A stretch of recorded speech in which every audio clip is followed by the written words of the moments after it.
इसका वजन कितना है तो 5 किलोग्राम है, 10 किलोग्राम है, उसमें किसी डायरेक्शन की हमें कोई आवश्यकता नहीं होती है दोस्तों। समय बताने के लिए भी हमें कोई डायरेक्शन की आवश्यकता नहीं होती है फ्रेंड्स। तो ठीक है friends, those quantity which have only magnitude but not direction. Now as mass, द्रव्यमान, हिंदी वाले स्टूडेंट अपने हिंदी में नोट करते चलिएगा। द्रव्यमान, समय, टाइम, कार्य, वर्क एंड दूरी, डिस्टेंस, ETC। इन क्वांटिटीज के अंदर हमें डायरेक्शन की आवश्यकता नहीं होती, because these quantity scalar quantities. अगले टाइप नंबर 1 इसको डाल लेते हैं। Number 2 vector quantities. Vector quantities friend मतलब सदिश राशि, सदिश राशियां फ्रेंड्स। ऐसी राशियां जिनमें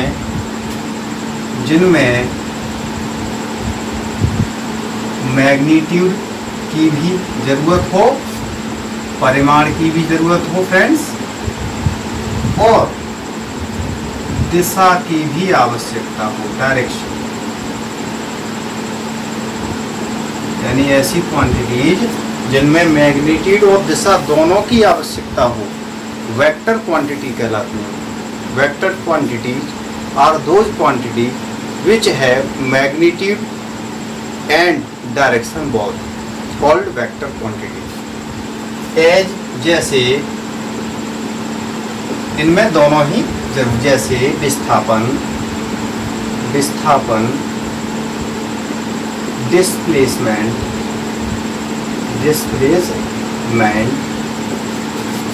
बल, फोर्स, आवेग, इम्पल्स,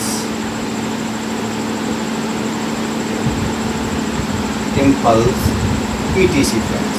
आगे विस्थापन, displacement. What is the displacement? Displacement क्या है फ्रेंड्स? जैसे हमको कहीं से चलना है और कहीं पर पहुंचना है, तो उसके 2 तरीके आपके पास होंगे फ्रेंड्स। 2 तरीके आपके पास होंगे। पहला तरीका ये कि आप टेढ़े मेढ़े चल करके जाओगे, जहाँ पहुँचना है वहाँ एक ऐसी रास्ता चूज करोगे जो सही हो, वैसे आप पहुँचोगे। ठीक है, उसमें आपको ज़्यादा लेंथ कवर करनी पड़ेगी। और एक ये तरीका है कि आप शॉर्ट जाओगे,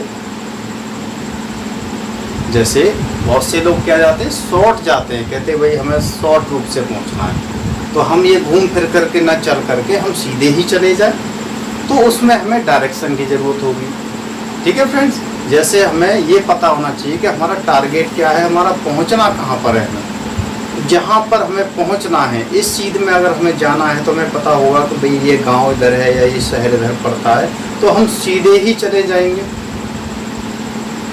और कुछ लोग ऐसे होंगे जो घूम फिर करके जाएंगे, रास्तों पर हो करके जाएंगे। कुछ ऐसे हैं जो सीधे ही खेतों में होके चले जाएंगे।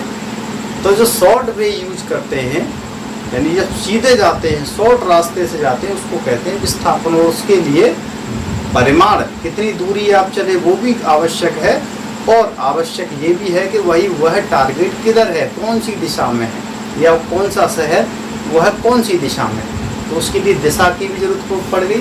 तो वो क्या है फ्रेंड्स, यहाँ पर डिस्प्लेसमेंट, विस्थापन है। तो विस्थापन में दूरी यानी परिमाण और दिशा का भी ज्ञान होना चाहिए। तो विस्थापन क्या है? Displacement, the shortest distance between initial and final position of any object called displacement. तो डिस्प्लेसमेंट में हमें डायरेक्शन की ज़रूरत है, कि भाई ये शहर इधर पड़ता है, पूर्व दिशा में पड़ता है, पश्चिम में पड़ता है, उत्तर में पड़ता है, दक्षिण में पड़ता है, तभी हम शॉर्ट जाएंगे ना, वरना तो हम घूम फिर करके पहुंचेंगे। तो वो क्या है, दूरी, और दूरी कैसी है, अदिश है, और अदिश में डायरेक्शन की कोई जरूरत नहीं होती फ्रेंड्स। तो इसलिए displacement is a vector quantity and force is also vector quantity and etcetera. बहुत सारी क्वांटिटीज ऐसी हैं जो वेक्टर है।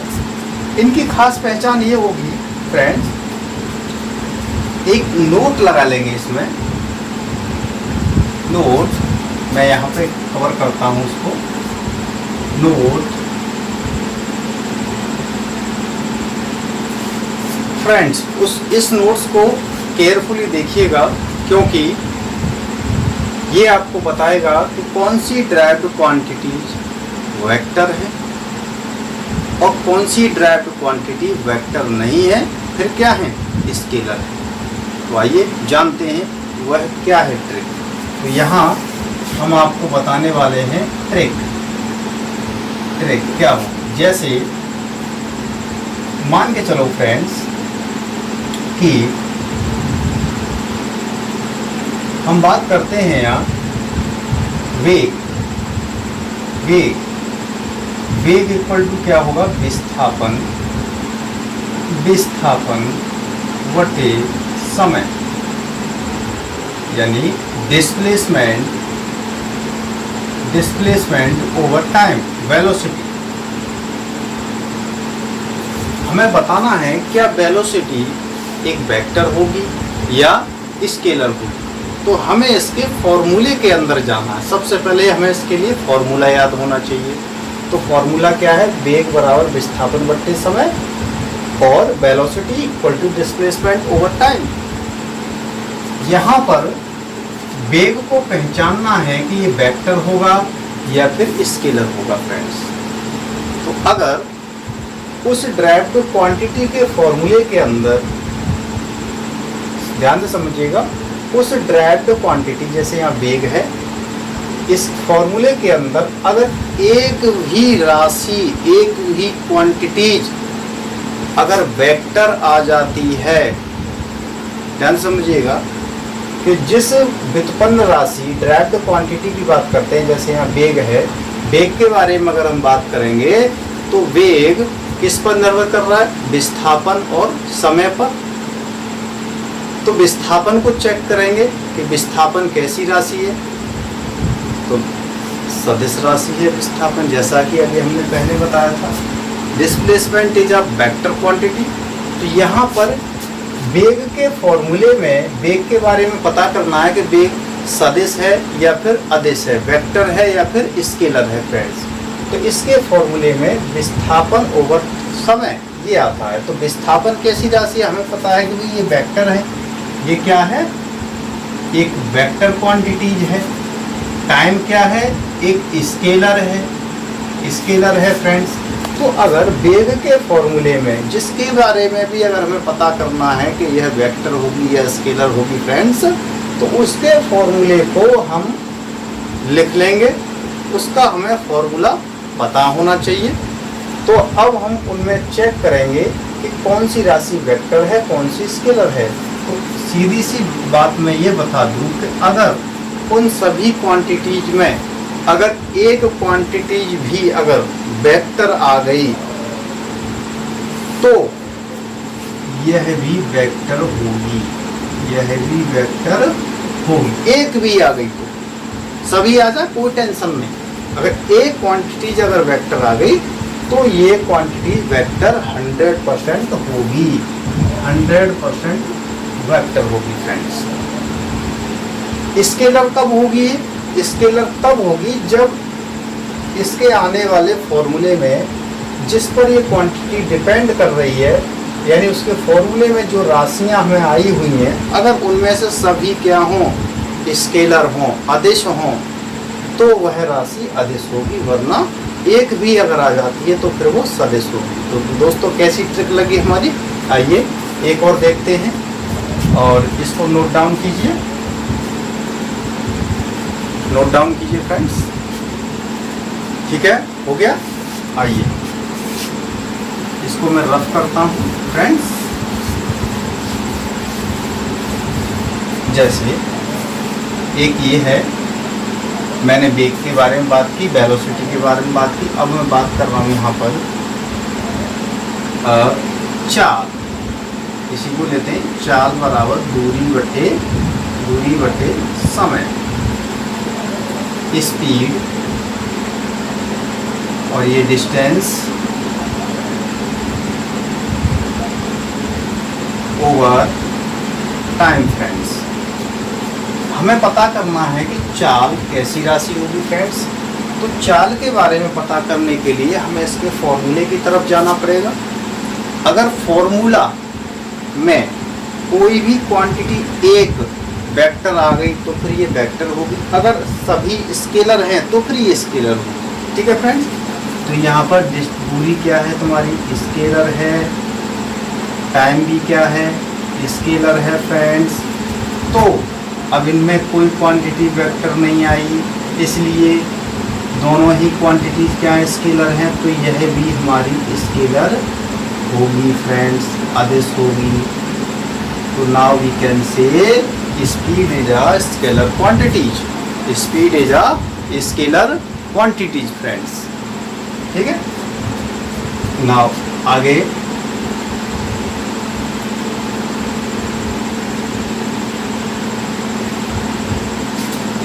एक ट्रिक ये है फ्रेंड्स। दूसरी ट्रिक 2।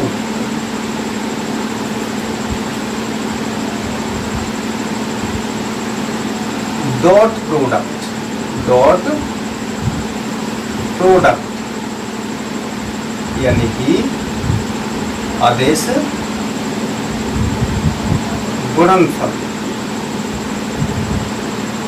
या स्केलर प्रोडक्ट भी कहेंगे इसको। ठीक है फ्रेंड्स। डॉट प्रोडक्ट को स्केलर प्रोडक्ट भी कहा जाता है।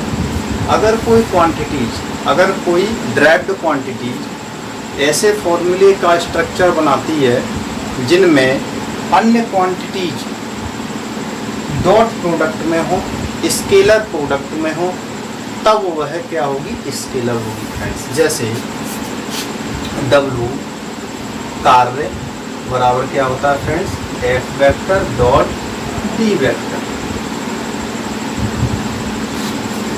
इसमें आप देख सकते हैं फ्रेंड्स कि कार्य के बारे में अगर हमें बात करना है तो कार्य कैसी क्वांटिटीज है, कार्य के बारे में चर्चा करनी है तो हम इसके फॉर्मूले में जाएंगे और इसका वेक्टर फॉर्म भी देखेंगे कि वेक्टर फॉर्म में F vector dot D vector, यानी कि F और D वेक्टर का यहाँ पर क्या हो रहा है, स्केलर प्रोडक्ट हो रहा है, डॉट प्रोडक्ट हो रहा है। उस कंडीशन में यहाँ पर W क्या होगी, हमारी स्केलर होगी। अगर डॉट प्रोडक्ट हो रहा है तो क्वांटिटी क्या होगी, स्केलर होगी फ्रेंड्स। ठीक है फ्रेंड्स। और अगर क्रॉस प्रोडक्ट हो रहा है, ट्रिक नंबर 3 मैं यहाँ पे बताता हूँ। ट्रिक 3 अगर क्रॉस प्रोडक्ट हो रहा है, जैसे A vector cross B vector, यहाँ पर डॉट प्रोडक्ट हो रहा था जैसे A vector dot B vector friend. इस तरीके से अगर किसी भी ड्राइव्ड क्वांटिटी के फॉर्मूले में अगर इस तरीके की क्वांटिटी स्केलर प्रोडक्ट के अंतर्गत है, डॉट प्रोडक्ट के अंतर्गत है, तो वह स्केलर होगी। अगर क्रॉस प्रोडक्ट के अंतर्गत है तो वो वेक्टर होगी फ्रेंड्स। क्या होगी, वेक्टर। तो आइए ऐसी क्वांटिटी देखते हैं।